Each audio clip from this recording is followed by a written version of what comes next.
Hi friends, welcome back to our YouTube channel Sushma Chandu vlogs Mandya. ಎಲ್ಲರೂ ಹೇಗಿದ್ದೀರಾ?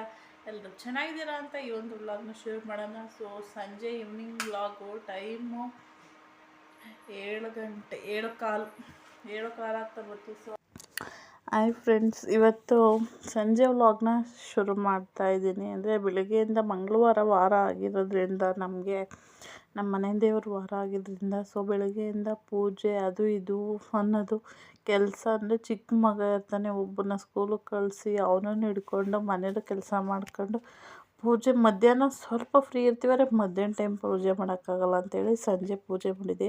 ಹಾಗೆ ಇಲ್ಲಿ ಎಗ್ ಪಾಲಕ್ ಕರಿ ಮಾಡೋಣ ಅಂತ ಹೇಳ್ಬಿಟ್ಟು ಮಾಡ್ತಾಯಿದ್ದೆ. ಸೊ ಮೊಟ್ಟೆನ ಫಸ್ಟು ಬೇಯಿಸಿ ಎತ್ತಿಟ್ಕೊಳ್ಳೋಣ ಅಂತ ಹೇಳ್ಬಿಟ್ಟು ಮಾಡ್ತಾಯಿದ್ದೆ. ಪಾಲಕ್ ಕರಿನ ತುಂಬ ವೆರೈಟೀಸಲ್ಲಿ ಮಾಡ್ಬೋದು ನಾವು. ಒಂದೇ ಥರ ಅಂತ ಅಲ್ಲ, 100 ಥರ. ಅಂದರೆ ಒಬ್ಬೊಬ್ಬರು ಬೇಯಿಸಿ ಮಾಡ್ತಾರೆ, ಇನ್ನೊಬ್ಬರು ಹುರಿದು ಮಾಡ್ತಾರೆ. ಸೊ ನಾನು ಎಲ್ಲ ಥರನೂ ಮಾಡ್ತೀನಿ. ಇನ್ನೊಬ್ಬರೊಬ್ಬರು ಬಿಸಿನೀರನ್ನ ಕಾಯಿಸಿ ಆ ಬಿಸಿನೀರಿಗೆ ಸೊಪ್ಪನ್ನ ಹಾಕ್ಬಿಟ್ಟು ಒಂದು 10 ನಿಮಿಷ ಬಿಟ್ಟು ಅದನ್ನು ಕೂಡ ರುಬ್ಬಿ ಮಾಡ್ತಾರೆ. ಸೊ ಆದರೆ ನಾನು ಸ್ವಲ್ಪ ಒಂದೊಂದು ಸಲ ಅಂದರೆ ಟೈಮು ಹೆಂಗೆ ಇರುತ್ತೆ, ನನಗೆ ಹೆಂಗೆ ಟೈಮ್ ಆಗುತ್ತೆ ಅನ್ನೋದನ್ನ ನೋಡಿಕೊಂಡು ನಾನು ಮಾಡ್ಕೊತೀನಿ. ಸೊ ಇಲ್ಲಿ ಆಗಲೇ 7 ಕಾಲು ಆಗಿಬಿಟ್ಟಿತ್ತು ಟೈಮು. ಹಾಗಾಗಿ ಲೇಟಾಗಿಬಿಡುತ್ತೆ ಅಂತೇಳಿ ಬೇಯಿಸ್ಕೊಂಡು ಮಾಡ್ತಾಯಿದ್ದೆ. ಏನಿಲ್ಲ, ಸಿಂಪಲಾಗಿ ಒಂದು ಈರುಳ್ಳಿ, ಒಂದು 5-6 ಬೆಳ್ಳುಳ್ಳಿ ಎಸ್ಳು, ಒಂದು 4 ಮೆಣಸಿನ್ಕಾಯಿ, ಒಂದು ಟೊಮೊಟೊ, ಹಾಗೆ ಪಾಲಕ್ ಸೊಪ್ಪನ್ನ ಹಾಕಿ ಇದಿಷ್ಟನ್ನು ಹಾಕಿ, ಹಾಗೆ ಜೊತೆಲಿ 4 ಗೋಡಂಬಿ ಕೂಡ ಹಾಕ್ತೆ ನಾನು. ಹಾಕ್ಬಿಟ್ಟು ಅದನ್ನು ನೀರಲ್ಲಿ ಚೆನ್ನಾಗಿ ಕುದಿಸ್ಕೊಳ್ಬೇಕು. ಒಂದು 10 ಮಿನಿಟ್ಸು, ಒಂದು 10 ಮಿನಿಟ್ಸು ಬೇಡ ಜಾಸ್ತಿ, ಒಂದು 6-7 ಮಿನಿಟ್ಸು ಕುದಿಸ್ಕೊಂಡ್ರೆ ಅದು ಸಾಕು. ಚೆನ್ನಾಗಿ ಅದು ಬೆಂದಿರುತ್ತೆ.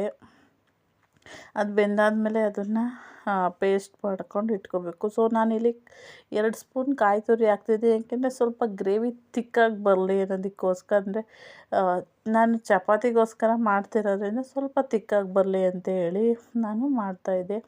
ಹಾಗಾಗಿ ಇಲ್ಲಿ ಸೊಪ್ಪನ್ನ ಬೆಂದಿರೋದನ್ನ ಎತ್ತಿ ಒಂದು ಪ್ಲೇಟಲ್ಲಿ ಹಾಕಿಟ್ಟಿದ್ದೆ. ಅದು ಸ್ವಲ್ಪ ತಣ್ಣಗಾಗಲಿ ಅಂತ. ಅದು ತಣ್ಣಗಾಗೋಷ್ಟರೊಳಗೆ ನಾನು ಅಲ್ಲೇ ಚಪಾತಿ ಹಿಟ್ಟನ್ನು ಕೂಡ ಕಲಸಿ ಇಟ್ಟಿದ್ದೆ. ಸೊ ಅದು ಒಂದು ಸ್ವಲ್ಪ ಹೊತ್ತು ಇದು ಗ್ರೇವಿ ಆಗೋಷ್ಟರೊಳಗೆ ಅದು ಸ್ವಲ್ಪ ನೆಂದರೆ ಸಾಫ್ಟಾಗಿ ಬರುತ್ತೆ ಅಂತ ಹೇಳಿ. ಹಾಗೆ ನಾನಿಲ್ಲಿ ಬರೀ 2 ಸ್ಪೂನ್ ಅಷ್ಟೇ ನಾನು ತೆಂಗಿನಕಾಯಿನ ಯೂಸ್ ಮಾಡ್ತಿರೋದು. ಅದನ್ನು ಹಾಕ್ಕೊಂಡು ಫುಲ್ಲು ನುಣ್ಣಗೆ ಪೇಸ್ಟ್ ಮಾಡ್ಕೊಳ್ಳಿ.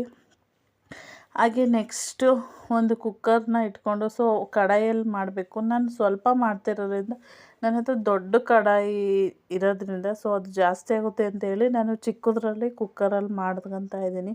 ಒಗ್ಗರಣೆಗೆ ಸ್ವಲ್ಪ ಜೀರಿಗೆ, ಸಾಸಿವೆ, ಕರಿಬೇವಿನ ಸೊಪ್ಪು, ಬೆಳ್ಳುಳ್ಳಿನ ಜಜ್ಜಿ ಹಾಕ್ಕೊಂಡಿದ್ದೀನಿ. ಹಾಗೆ ಒಂದು ಈರುಳ್ಳಿನ ಹಾಕ್ಕೊಂಡಿದ್ದೀನಿ, ಒಂದು ಸಣ್ಣ ಈರುಳ್ಳಿನ ಹಾಕ್ಕೊಂಡಿದ್ದೀನಿ ಸ್ವಲ್ಪ ಒಗ್ಗರಣೆಗೋಸ್ಕರ ಅಂತೇಳಿ.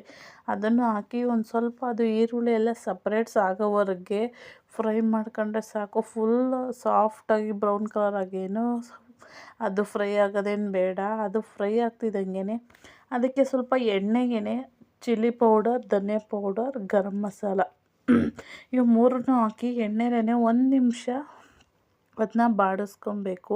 ಕಲರು ಚೆನ್ನಾಗಿ ಟೇಸ್ಟ್ ಎನ್ಹಾನ್ಸ್ ಆಗುತ್ತೆ. ಅದು ಕಲರು ಸ್ವಲ್ಪ ಕಲರ್ ಕೂಡ ಅದು ಕಾಣುತ್ತೆ ಅನ್ನೋದಕ್ಕೋಸ್ಕರ ಹಾಕೊಬೇಕು. ಸೊ ಅಲ್ಲಿ ಅಂದರೆ ನನಗೆ ನೀಟಾಗಿ ಕ್ಲಿಯರಾಗಿ ನಾನು ವೀಡಿಯೋ ಎಡಿಟ್ ಮಾಡ್ಬೇಕಾದ್ರೆ ನೋಡಿದೆ, ಅಲ್ಲಿ ಅದು ಹೊಗೆದು ಹಬೆ ಬರ್ತಿದೆಯಲ್ಲ, ಸೊ ಅದೇ ಜಾಸ್ತಿ ಬಂದು ಹಬೆ ವೀಡಿಯೋ ಕ್ಲಾರಿಟಿಯಾಗಿ ಕಾಣಿಸ್ತಾ ಇಲ್ಲ. ಸೊ ಅದನ್ನು ಪ್ಲೀಸ್ ಇಗ್ನೋರ್ ಮಾಡ್ಕೊಳ್ಳಿ. ಹಾಗೆ ಅದನ್ನು ಒಂದು ಮೀಡಿಯಮ್ ಫ್ಲೇಮ್ ಮಾಡಿಬಿಟ್ಟು ಕುದೀಲಿಕ್ಕೆ ಅಂತ ಹೇಳಿ ಬಿಟ್ಟಿದ್ದೆ. ಹಾಗೆ ಮೊಟ್ಟೆ ಬೆಂದಿತ್ತಲ್ಲ, ಅದನ್ನು ಸಿಪ್ಪೆ ತಗೊಂಡು ಇಲ್ಲಿ ಈ ಥರ ಕಟ್ ಮಾಡಿ ಇಟ್ಕೊತಿದ್ದೀನಿ. ಸೊ ಒಂದು ಉಂಡೆ ಮೊಟ್ಟೆನೇ ಹಾಕ್ಬೋದು, ಇಲ್ಲ ಅರ್ಧ ಕಟ್ ಮಾಡಿ ಹಾಕ್ಬೋದು. ನಾನು ಒಂದೊಂದು ಸಲ ಡಿಫ್ರೆಂಟಾಗಿ ಸ್ವಲ್ಪ ಡಿಫ್ರೆಂಟಾಗಿರಲಿ ನೋಡೋದಕ್ಕೆ ಅಂತ ಹೇಳ್ಬಿಟ್ಟು ಈ ಥರ ಸ್ಲೈಸ್ ಥರ ಮಾಡಿಕೊಂಡು ಹಾಕೊತಿದ್ದೀನಿ. ಇನ್ನೊಂದು ಮೊಟ್ಟೆನ ನನ್ನ ಚಿಕ್ಕ ಮಗನಿಗೆ ಅಂತ ಹೇಳ್ಬಿಟ್ಟು ಹಂಗೆ ಇಟ್ಕೊಂಡೆ. ಸೊ ನಾನಿಲ್ಲಿ ಬೇರೆ ಕೆಲಸನೂ ಮಾಡ್ಕೊಳ್ಳೋ ಅಷ್ಟರೊಳಗಡೆ ಆ ಗ್ರೇವಿ ಸುತ್ತ ನೋಡ್ಬೋದು ಎಣ್ಣೆ ಬಿಟ್ಟಿರುತ್ತೆ. ಹಾಗೆ ನಾನು ಇಲ್ಲಿ ತುಪ್ಪ ಮತ್ತು ಕೊಬ್ಬರಿ ಎಣ್ಣೆನ ಯೂಸ್ ಮಾಡಿ ಒಗ್ಗರಣೆ ಮಾಡಿರೋದು ಇವತ್ತು. ಸೊ ಯಾರಿಗೂ ಗೊತ್ತಾಗಿಲ್ಲ, ಕಂಡುಹಿಡಿತಾರೆ ಅಂತ ಅಂದ್ಕೊಂಡೆ. ನಮ್ಮ ಮನೆಯಲ್ಲಿ ಕಂಡು ಹಿಡಿಲಿಲ್ಲ ಅದು ಕೊಬ್ಬರಿ ಎಣ್ಣೆ ಹಾಕಿರೋದು ಅಂತ. ಅದು ನಾವು ಪ್ಯೂರ್ ಕೊಬ್ಬರಿ ಎಣ್ಣೆನ ಹಾಕ್ತಿರೋದು. ಅಂದರೆ ನಾವು ಮನೆಯಲ್ಲಿ ಕೊಬ್ಬರಿ ಇರುತ್ತಲ್ಲ, ಸೊ ಅದನ್ನು ಚೆನ್ನಾಗಿರುವಂಥ ಕೊಬ್ಬರಿಗಳನ್ನ ತಲೆಗೆ ಎಣ್ಣೆ ಹಾಕೊಳ್ಳೋದಕ್ಕೋಸ್ಕರ ಆಡಿಸಿ ನಾವೇ ಹೋಗಿ ಆಡಿಸಿಸ್ಕೊಂಡು ಬಂದಿದ್ದು. ಸೊ ಎಣ್ಣೆ ತುಂಬ ಚೆನ್ನಾಗಿ ಪ್ಯೂರ್ ಆಗಿರೋದ್ರಿಂದ ಸೊ ನಾನು ಒಂದೊಂದು ಟೈಮ್ ಈ ಥರ ಸ್ವಲ್ಪ ಒಗ್ಗರಣೆಗೆ ಆ ಎಣ್ಣೆ ಜೊತೆಗೆ ಯೂಸ್ ಮಾಡ್ತೀನಿ. ಇಲ್ಲ ಅಂತ ಅಂದರೆ ಈ ಥರ ಒಂದು 2 ಸ್ಪೂನ್ 3 ಸ್ಪೂನ್ ಹಾಕೋ ಕಡೆ ಕೊಬ್ಬರಿ ಎಣ್ಣೆನೇ ಹಾಕಿ ಯೂಸ್ ಮಾಡ್ತೀನಿ. ಸೊ ಅಷ್ಟಾಗೇನದು ಕೊಬ್ಬರಿ ಎಣ್ಣೆ ಅಂತಲೇ ಏನೂ ಗೊತ್ತಾಗಲ್ಲ.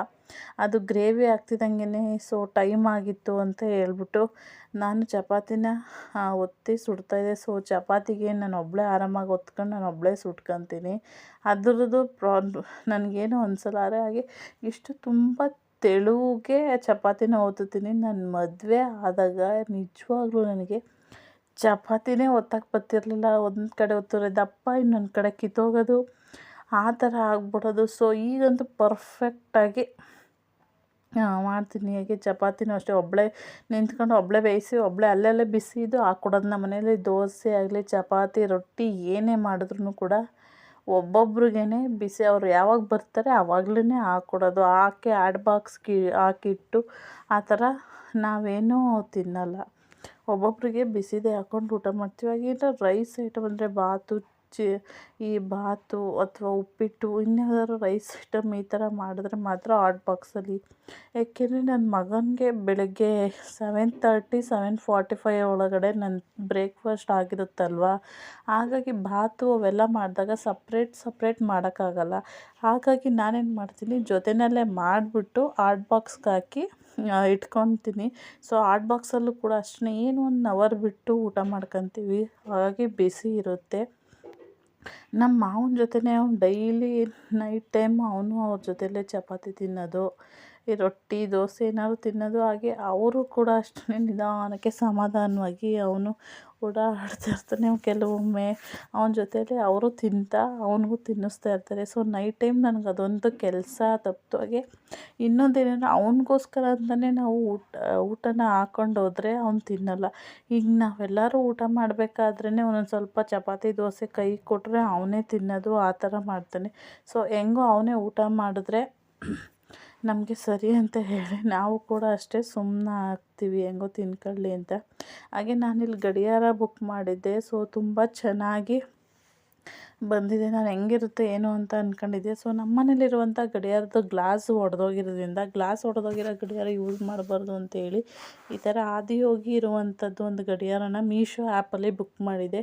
ಸೊ ತುಂಬ ಚೆನ್ನಾಗಿ ಬಂದಿದೆ ಅಂತಲೇ ಹೇಳ್ಬೋದು. ಇದು 200 ರುಪೀಸ್, ಜಸ್ಟ್ 200 ರುಪೀಸ್ ಅಷ್ಟೇ. ಸೊ ಚೆನ್ನಾಗಿ ಬಂದಿದೆ. ನೋಡೋಣ ಇನ್ನೂ ಹೆಂಗೆ ವರ್ಕ್ ಆಗುತ್ತೆ ಅಂತ ಅದು ಅಷ್ಟೇ.